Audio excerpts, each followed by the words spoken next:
तो champion trophy में India जो है इसी मुद्दे को लेकर नहीं आया कि भाई हमें जो है पाकिस्तान के अंदर जो है सिक्योरिटीज इशू है। इतनी ज्यादा टाइट सिक्योरिटी के बाद भी ये वाकया कैसे हो गया और इसके बाद क्या जो है इमेज हमारा इंडिया में बनेगा, पूरी वर्ल्ड में बनेगा। तो ये एक सिक्योरिटी फ्लॉ है, ठीक है। बड़ा ये कहते थे कि हमारी सिक्योरिटी बड़ी टाइट है, हमारी सिक्योरिटी बड़ी टाइट है। ये आपकी सिक्योरिटी का हाल है।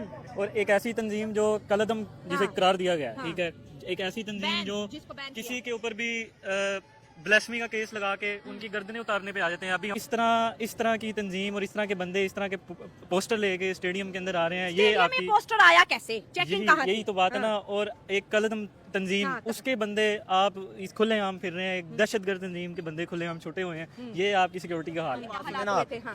जब अल्लाह ताला ने दुनिया बनाई है रसूलुल्लाह सल्लल्लाहु अलैहि वसल्लम के, जब उनकी इज्जत नमूस पे बात आए तो नहीं, वो बात जब ठीक है, उनकी लेकिन इज्जत नमूस पे बात आए फिर सारी दुनिया बर्बाद हो जाए, सारी दुनिया बर्बाद हो जाए। हमें कुछ नहीं चाहिए, हमें सिर्फ रसूलुल्लाह की इज्जत नमूस तहफ़्फ़ुज़ खत्म नबूवत चाहिए और हमें कुछ नहीं चाहिए। और दूसरी बात ये, अगर आप कह रहे हैं वो कलअदम हुई है, कलअदम नहीं हुई, वो कलअदम खत्म हो गया। दूसरी बात, अगर साद रिज़वी की वो तस्वीर लेके आया वहाँ, तो साद रिज़वी कौन सा उधर फैर लेके आ गया? नहीं बात वो क्यों डर रहा साद रिज़वी से? साद रिज़वी वो तो इंटरनेशनल न्यूजीलैंड वाले को साद रिज़वी से कुफर डरता है और इंशाल्लाह साद रिज़वी ने ऊपर आना है और इंशाल्लाह कुफर को लड़ाना है और इंशाल्लाह सारा कुफर मिटना है। आप एज अ पाकिस्तानी के, मैं एज अ पाकिस्तान कहता हूँ, अगर वो तस्वीर ले भी गया है तो तस्वीर से उसको खौफ क्यों है? उसको खौफ क्यों हो रहा है? आपकी तरफ कोई तेजी से भागता है, आपको डर नहीं लगेगा? नहीं, मुझे नहीं डर लगेगा। मैं तो सिर्फ अल्लाह से डरता हूँ, रसूलुल्लाह से डरता हूँ, मुझे डर नहीं लगेगा। मुझे तो लगेगा, अगर मुझे नहीं लगेगा। बुज़दिलों को डर लगता है, बुज़दिलों को डर लगता है, जो दलेर होते हैं उनको डर नहीं लगता। अच्छा, तो आप सिक्योरिटी वाले को कुछ नहीं बोलेंगे जो वहाँ पे सिक्योरिटी थी? भाई क्यों आया? सिक्योरिटी वाले का नुकसान है, लेकिन अगर वो लेके आ गया तो इसमें कोई गलत बात तो नहीं है। मैं इन दोनों भाइयों को समझाता हूँ, तो सबर कर, एक मिनट, मैं इन दोनों भाइयों को समझाता हूँ। देखो, क्रिकेट और मजहब ये अलग चीज है। अभी जो ये अलग चीज है, इसने जो तस्वीर लाया था क्रिकेट के मैदान में, क्यों लाया था? तो शरारत करने के लिए आया था। तो आपने इसको जो मिलिटेंट्स बोला है या कि इसने फिर गुनाह किया है? और भाई मिलिटेंट्स यानी शरारत पसंद। अभी एक क्रिकेट का गेम है और तू उधर तस्वीर ले जाते हो।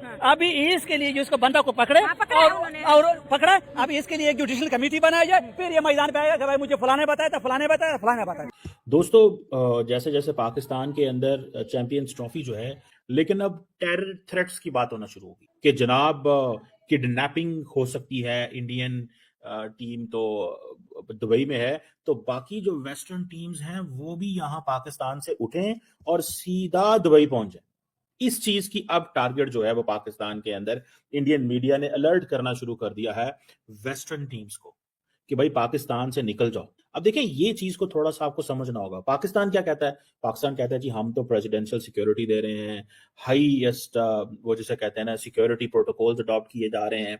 ये चीज कहना कि फॉरेन प्लेयर्स को किडनैप कर लिया जाएगा, दो चीजें हैं, दो तरह के हुआ है। एक हुआ है जी कि पाकिस्तान की जो इंटेलिजेंस ब्यूरो है, अब पाकिस्तान की इंटेलिजेंस ब्यूरो जो है वो खबर मीडिया में तो नहीं देगी।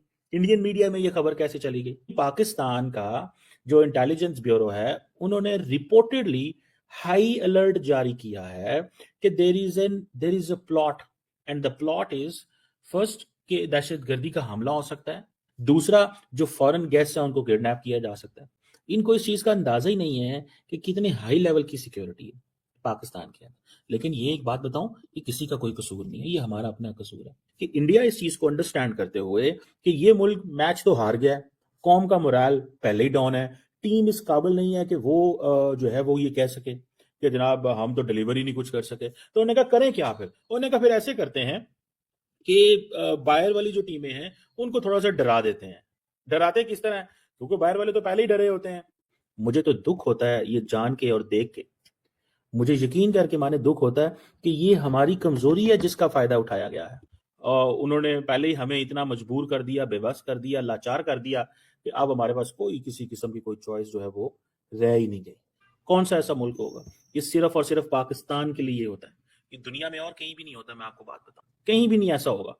क्यों? कि ये पाकिस्तान की ये कारस्तानी नहीं हो सकती है, ये किसी और मुल्क की कारस्तानी ऐसी नहीं हो सकती। और दूसरा क्या है कि हमारे यहाँ माजी में ऐसे वाकयात होते रहे जिसका मिसयूज किया गया। सो हमें, मैं जब बात करता हूं कि जब भारत की जो लीडरशिप है वो ये चाहती है दुनिया को ये कहे कि देखिए Pakistan is not a normal country, it's an abnormal place, do not go there, तो वो they are keeping Pakistan under pressure. So मेरा ख्याल है कि ये जो दहशतगर्दी का जो खतरा है ना, ये इट्स नॉट गोइंग देयर। और फिर क्योंकि बलूचिस्तान के अंदर भी इस तरह की चीजें चल रही हैं, कॉन्टिन्यूसली चल रही हैं, तो ये चीज मुझे जो है ना वो थोड़ी सी खटकती है। ये चीज थोड़ी सी मेरे सामने वो जिसे कहते हैं ना आती है, तो मैं कहता हूँ नहीं यार, ये we are not going anywhere. हमें अपना जब तक we do not put a house in order completely, जब तक अपने घर को ठीक नहीं करते तब तक वी आर नॉट, हम ठीक नहीं होंगे। इंडिया जो है वो पाकिस्तान की वो जिसे कहते हैं ना, जो नरेंद्र मोदी ने ये कहा है या डॉक्टर जयशंकर कहते हैं कि हम इनको स्ट्रेटेजिकली आइसोलेट करेंगे, they are doing every bit of that. हर रोज वो उसकी कोशिश जो है वो हो रही है। जब मैंने खुद ये खबर सुनी है ना, तो मैं खुद चौंक गया था, सकते में चला गया था, और बड़ा अनफॉर्चुनेट था ये पाकिस्तान के लिए। उसकी रीजन ये थी कि पाकिस्तान में 29 साल बाद इतना बड़ा, आप ये कह लें कि एक इवेंट आया था। एक टीम जो थी, टीम इंडिया, हमारे जो हमसाए हैं, उन्होंने सिक्योरिटी इश्यूज की वजह से हमारे पास पाकिस्तान आने से इनकार कर दिया था। हमने नो डाउट कि अपनी सिक्योरिटी बिल्कुल फुल प्रूफ बनाई हुई थी, लेकिन आप ये देखें कि इसके बावजूद आप देखें ऑडियंस को तो सिक्योरिटी का भी, सिक्योरिटी फेलियर, इसे हम लोग ये तो नहीं कह सकते। आप सिक्योरिटी एजेंसीज के जितने लोग हैं उन्हें ये तो नहीं पता कि कोई बंदा जो है वहां पे जाके, वहां पे खेल के दौरान जो है क्रॉस करके अंदर चला जाएगा, लेकिन ये तो उन लोगों को पता। आप ये देखें ना, टीएलपी, तहरीके तालिबान, तहरीके लब्बैक पाकिस्तान जो है, ये रिलीजियस पॉलिटिकल पार्टी है ये, और ये पार्टी जो है ना, इसका एक और बड़ा है कि इसके टीएलपी पे बैन भी किया गया था। पाकिस्तान की जो गवर्नमेंट है, हमारी गवर्नमेंट के जाने से टीएलपी जमात जो है वो पाकिस्तान में बैन है। एक्सट्रीमिस्ट लोग जो होते हैं, या जिसे आप लोग ये कह लें कि पुरतशद्दुद लोग जो होते हैं, इसके बहुत सारे अभी भी कारकुनान जो है उसमें शामिल हैं। अब वो साथ रिजवी साहब की तस्वीर लेके ग्राउंड में चला गया। अब ये देखें कि उनका नाम क्या है, ग्रैनल के जो रविंद्रा, न्यूजीलैंड के प्लेयर थे, उसको जाके गले लगा दिया। पहली बात यह है कि हमने सिक्योरिटी को मामूर करने के लिए हमने स्टेडियम के आसपास के खंदक खोदी। खंदक के बाद अब ये बंदा खंदक क्रॉस करके आगे रनिंग